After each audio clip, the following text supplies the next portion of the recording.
Hey folks, welcome back. I'm David and we're here in my shop where I build E-War guitars. And this is going to be episode number 12, I think, of the tutorial series on how to build an electric guitar. And this is going to be the fourth video and really basically the final video on the neck construction right here. In this video, we're going to take care of the frets. We're going to install all the frets. We're going to drill in our tuner holes, and I had a slight issue with that, but we got it figured out. And we're also going to carve this thing. Didn't that turn out looking cool? I hope you can see it in the camera. I think I'm really thrilled to death with the way this thing looks. Anyway, I hope you stick around and check it out. And if you like it, how about you give me a like and subscribe? Anyway, it's time to get rolling with the video.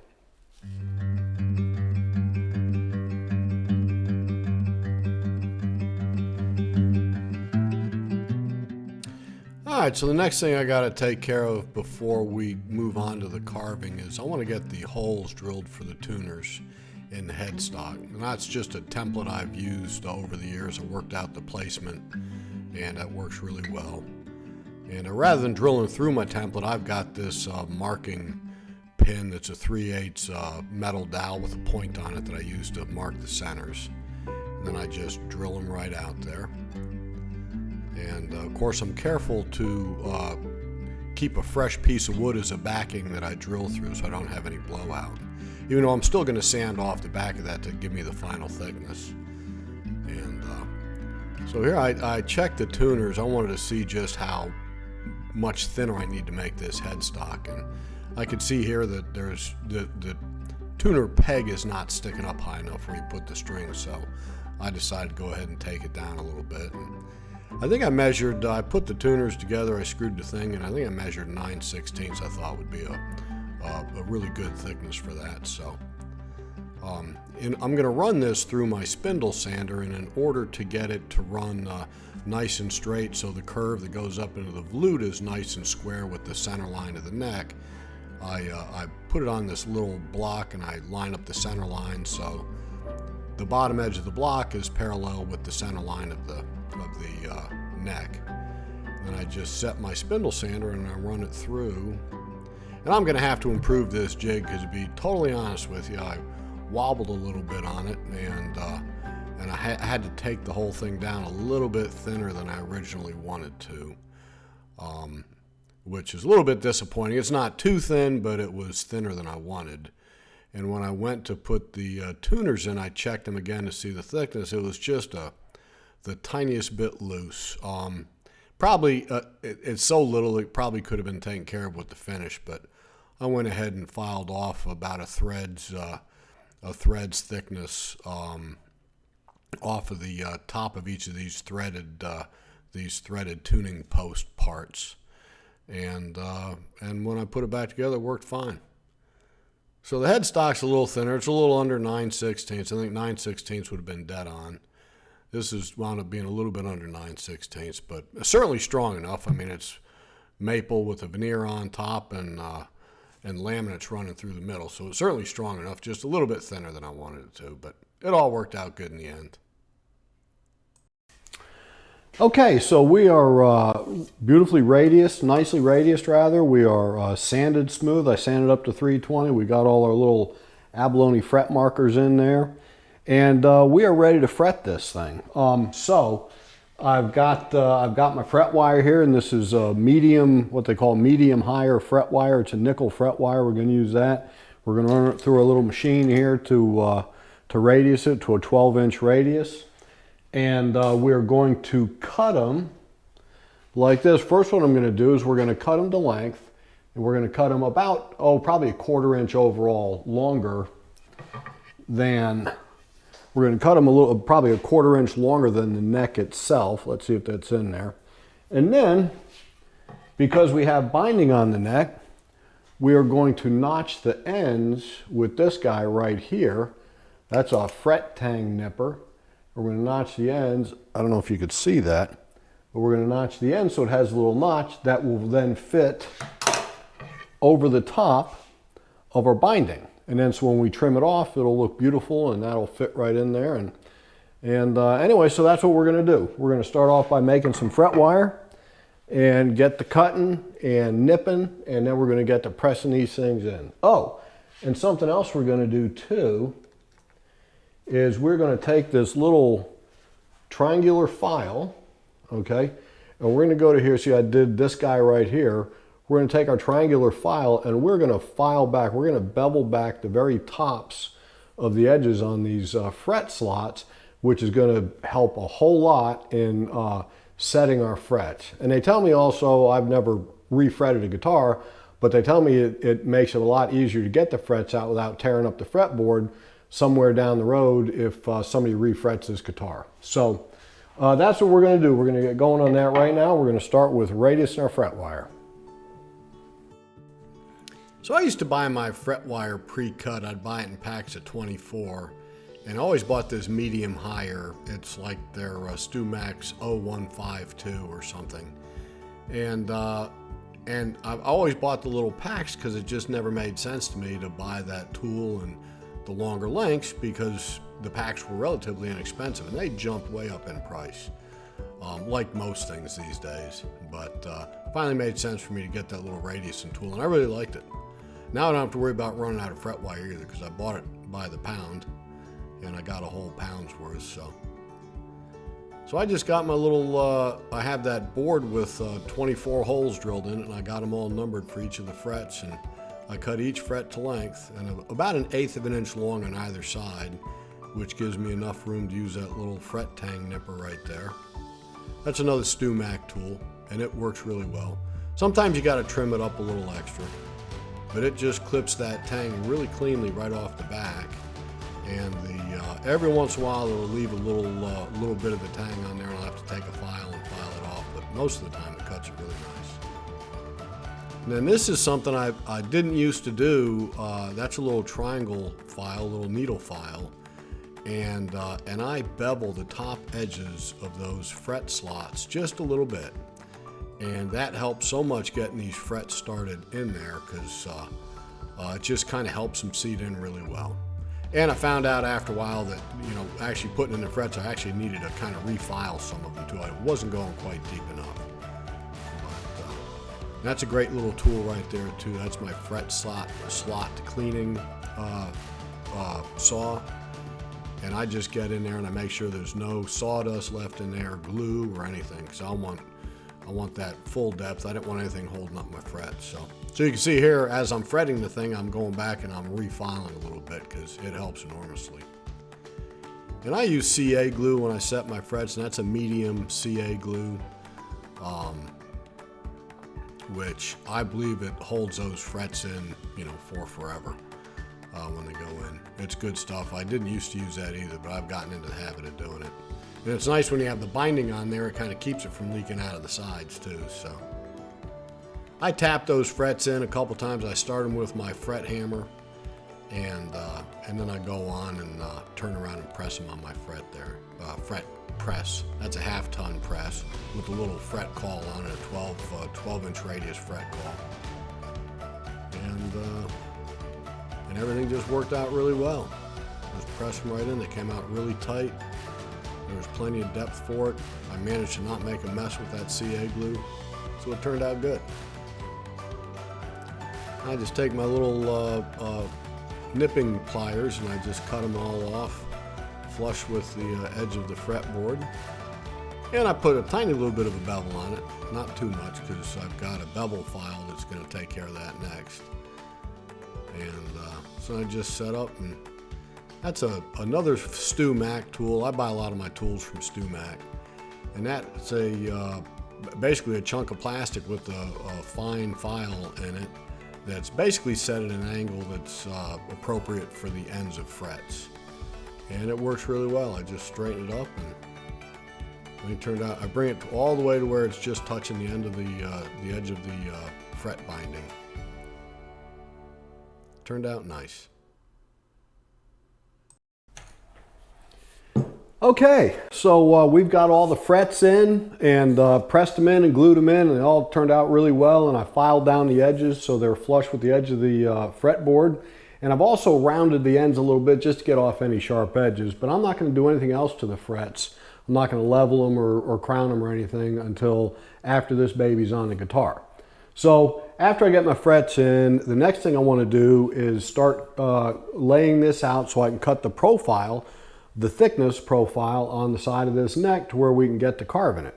So what I'm doing, I'm using this is a neck radiusing template for a Les Paul. It was designed out of a Les Paul 59, a 59 Les Paul.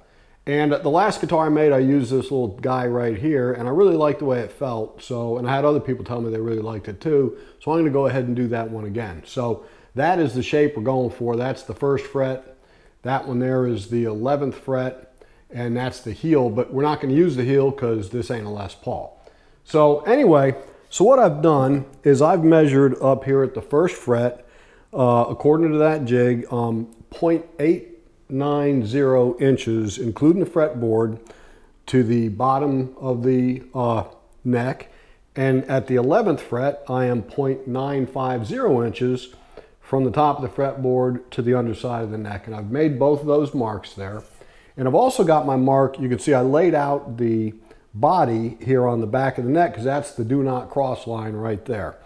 So I'm going to use my straight edge. I'm going to lay my straight edge on these 2 points and draw that line, and then I'm going to radius, just hand draw a little radius down here and one up here for the volute, and then we're going to go over the bandsaw. We're going to cut out the bulk of that material, and then I'm going to take it over to my oscillating spindle sander, and I've got a little jig that'll just hold this thing square, and we'll run it back and forth and we'll bring it right to that line, and that's going to be our starting point for carving this thing.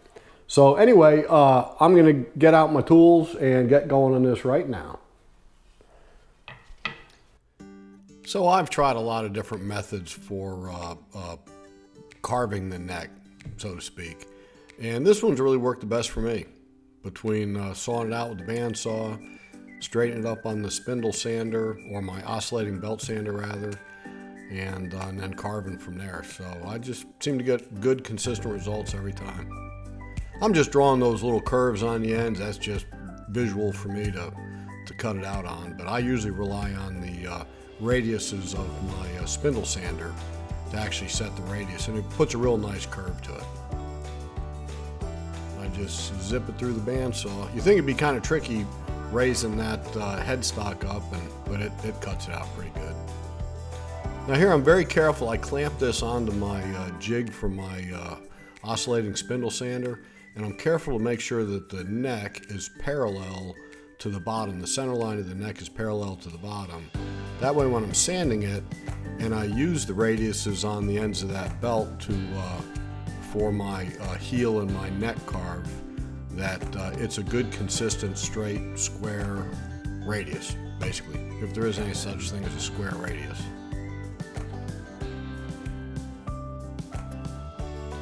And this works really well. I just creep up to that line.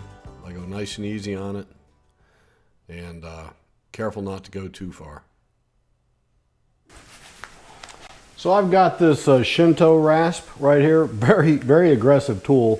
It's got a coarse side on one side and a fine side on the other. And that is what I like to use to start roughing in my necks.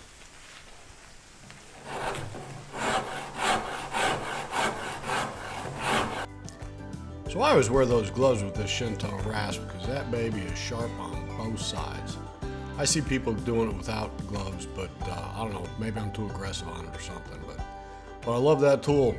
You could take it down real fast with the sharp side, then I flip it over to the fine side or the finer side and smoothen it a little bit more. And it works really well. I highly recommend that particular tool. So I'm just drawing some kind of a shape here that I could begin to follow for my volute. And just trying to get a radius around there and then do matching little curves on both sides. And of course, you basically do it all by eye in the end, you know. You keep going until they're symmetrical on the sides. Well, that's a little Japanese rasp too, a little rounded rasp. I've got 3 of those. I got a coarse, a medium, and a fine. And I work all the curves with that, you know. So I basically roughed out the neck to a general shape. It's still not, you know, accurate, but I get it pretty close, the whole thing. And then I start working this end here, and I basically then begin working my way down. So And I use a combination of tools. I use those rasps. That's a piece of, that's a hard piece of rubber basically that's made for the auto body repair work. And I just wrap a piece of sticky back sandpaper on it, and it works really well to get in some of those curves. You can see how that lute's starting to really take nice shape. That's kind of what I like about carving these necks. It's just sort of a fun thing to do, and it's kind of like you're sculpting something, you know. I think it's really cool. I'll move on and use a little piece of hand sandpaper. You just basically keep going back and forth. Kind of keep your eye on the shape, and you put your hands on it, and it's all by eye and by feel and everything. And just keep working with all those tools. So I'm basically working from the 1st or 2nd fret and up towards the headstock. I'm going to get that area basically just right. Then I'll jump back down to the 11th fret, and I'll get that closer with my little, that template I'm following, the 59 Les Paul template. And then I'll jump down and do the heel. So you see there and I keep working it. I try to get that area just right. Maybe all the way down to the 3rd fret even. So, but I'm checking it right there at the 1st fret. And you just keep sanding it. You look for any sort of daylight around that template, and you just keep working it. And then in between, the whole area the rest of the way in between, you're basically doing it by feel. Sometimes I'll run a straight edge around there to make sure it's coming in good, but you could really feel it as you're working on the thing.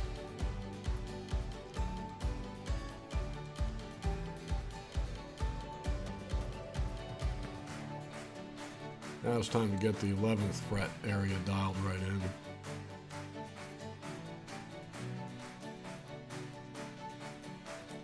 Lots of hand sanding. That's 80 grit, by the way. I do most of the shaping with 80 grit sandpaper, and then after that I'll hit the whole thing with 120, and I'll kind of give it a complete hand sanding with 120. And then I probably won't touch it again with any sandpaper until after it's glued into the body, and I do my final. I'll probably redo the whole thing with 120 and then work my way up to 320 or so. So now I'm going to use those same small rasps to do the heel cut.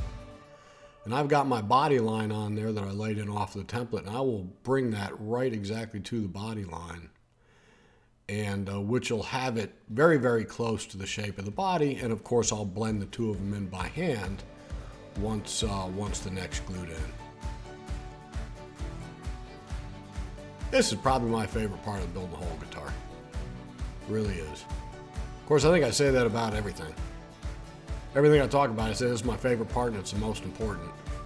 I guess that means I just love this whole thing.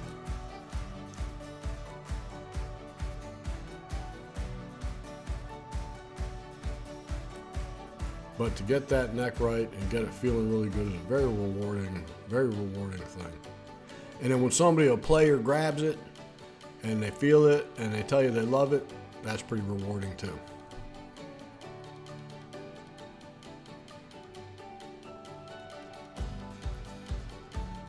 Lots of sanding. I probably spend overall 2 hours carving the neck like this, right from the beginning. When I lay it out, cut it on the bandsaw, do it on the oscillate and spindle sander, and then this final carving and sanding. It's probably about a 2-hour job for me. And I love every minute of it.